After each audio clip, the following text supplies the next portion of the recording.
তৃণমূলের এই পতনের কারণ ঠিক কি কি বলছেন তৃণমূল সাংসদ কল্যাণ বন্দ্যোপাধ্যায়? তিনি বলছেন ভরাডুবি নয়, 4% পার্থক্য। বিমুখ হয়েছে মানুষ, পরবর্তী সময়ে আলোচনা হবে। এটা তো নিঃসন্দেহে মানুষের কিছুটা আমাদের দিক থেকে মুখ ঘুরিয়েছে, সেটা তো ভরাডুবি নয়। আমরা মাত্র 4% ডিফারেন্সে আছি, তার জন্য নিঃসন্দেহে মানুষ একটু বিমুখ হয়েছে। সেই কারণ সে সমস্ত পরবর্তীকালে নিঃসন্দেহে আলোচনা হবে।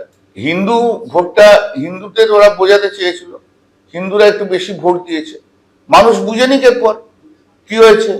চারিদিকে বিজেপি বিজেপি করেছে, তারা হিন্দু রামরাজ্য বলেছে, জয় শ্রীরাম বলেছে, বুঝিয়েছে।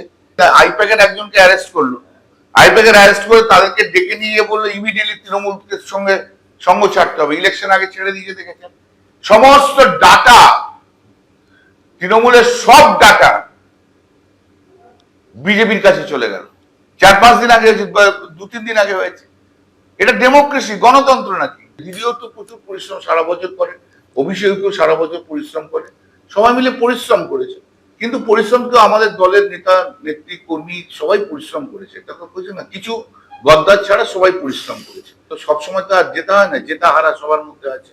কোশ্চেন হচ্ছে এই যে আইপ্যাক এদেরকে বড্ড বেশি সম্ভাবনা ধরিয়ে দিয়েছিল সব ক্যান্ডিডেট হবে, এমন সব ক্যান্ডিডেট হওয়ার অ্যাসপিরেন্ট করে দিয়েছিল, আর ক্যান্ডিডেট হয়নি বলে এখন যে যার মতো গালাগাল দিচ্ছে। আবার যারা হয়নি, যাদের অ্যাসপিরেন্ট ছিল বা যারা চেঞ্জ হয়েছে, তারা ক্যান্ডিডেটকে এখন যারা ক্যান্ডিডেট তাদেরকে হারানোর জন্য ঝাঁপিয়ে পড়েছে।